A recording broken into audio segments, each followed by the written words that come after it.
On a bitterly cold Christmas Eve, when the wind howled like a starving wolf across the endless white plains, the widowed rancher Ethan Cole stood alone on his porch, staring out at the swirling snow that erased everything it touched: fences, trails, memories, even grief. At least for a moment, Ethan, once a strong, broad-shouldered cowboy with a fire in his heart, had become a quiet shell of a man after losing his wife, Anna, to the fever 2 winters ago. Since then, the holiday season brought him no joy, only a deeper ache as he decorated a tree, alone, and placed a single stocking by the fire for his little daughter Lily, hoping she wouldn't notice the empty silence where her mother's laughter used to live. But fate, wild, unpredictable, and harsh as the frontier, had other plans that night. As the storm thickened and Ethan prepared to shutter the doors, a shadow appeared at the edge of the clearing, a silhouette swaying in the whiteout. At first, Ethan thought it was a trick of the snow,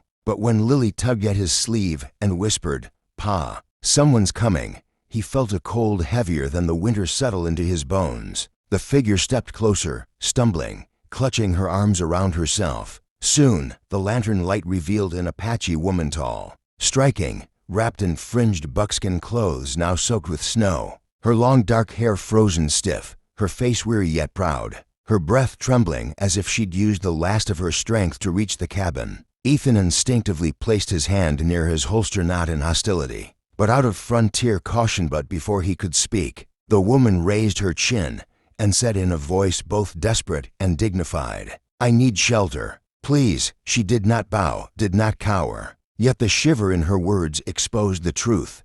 She had nowhere else to go, and the storm would finish her if he turned her away. Lily peeked from behind Ethan and whispered, "Pa, she's freezing," and something in the little girl's innocent pleading cracked open the man's hardened grief. Ethan stepped aside, gesturing her in. As she crossed the threshold, he noticed she carried a small bundle made of animal hide. Inside it, wrapped tightly, was an infant no older than a few months, its cheeks red with cold, its cry a faint whimper of life begging to continue. Ethan felt a jolt in his chest. This woman wasn't just seeking shelter, she was fighting for 2 lives. The woman introduced herself as Naya, explaining in broken English that she came from a distant Apache camp where trouble had erupted. Raiders from another tribe, winter shortages, the death of her husband in a hunting accident. She'd taken her baby and fled, seeking safety anywhere the spirits would guide her. Ethan listened in silence, studying her with the same careful eyes he used on storms,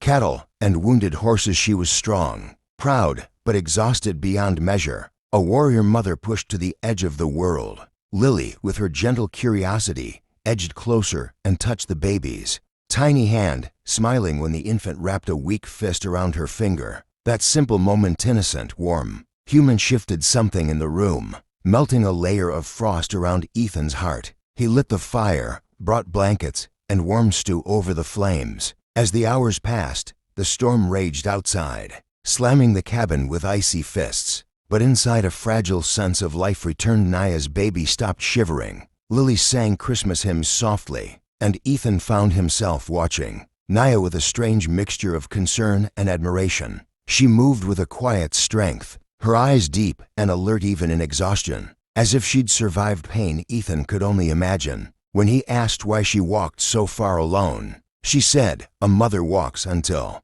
her feet bleed. If it means her child will live." And Ethan felt his throat tighten with something he hadn't felt since on his passing connection. Through the night, they shared food, stories, glances heavy with unspoken understanding. Ethan told her of Anna, of the loneliness, of trying to raise Lily with nothing but memory as guidance. Naya listened with a softness he didn't expect, and when she spoke of her own husband lost under falling rock, Ethan recognized the same hollow space in her eyes he carried in his own. 2 broken souls, from 2 different worlds, sitting under the same storm. By dawn, the blizzard had buried half the cabin in snow drifts, but inside, the fire still burned, and something else, something delicate, unplanned, began to warm the room. Lily insisted Naya and the baby stay for Christmas breakfast. Ethan, reluctant at first, found himself agreeing, maybe even hoping. Naya hesitated, then nodded with gratitude in her eyes. As they cooked together, the scent of cornbread and coffee filled the air,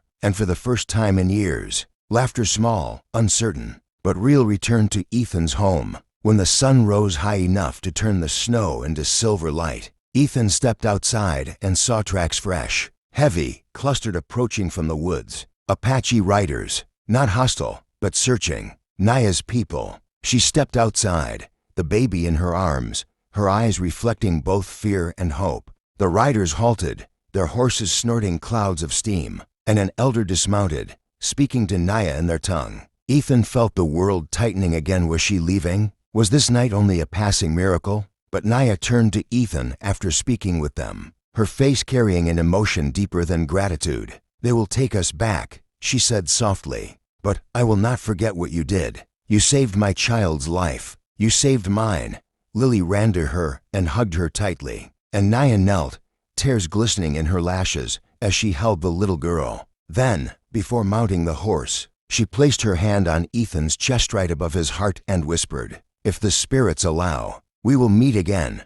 And then she rode away with her people, disappearing into the shining white horizon. Ethan and Lily stood in the doorway. Long after the riders vanished, the cabin felt both emptier and brighter, touched by something almost sacred. That Christmas Eve, everything changed, not because a miracle fell from the sky, but because a woman, fighting for survival, crossed a snowy field and asked for shelter. And a grieving man found the courage to open his door again. And as the fire crackled behind him, Ethan whispered a promise to himself. If fate brought Naya back, he wouldn't let the moment slip through his fingers. Until then, he carried her memory like a warm ember in the coldest winter. And viewers of Wild West Dairies, if you want more stories like this, tales of courage, frontier love, survival, and the forgotten legends of the Old West, make sure you like, subscribe, and turn on the bell icon, because countless Wild West secrets still wait to be told.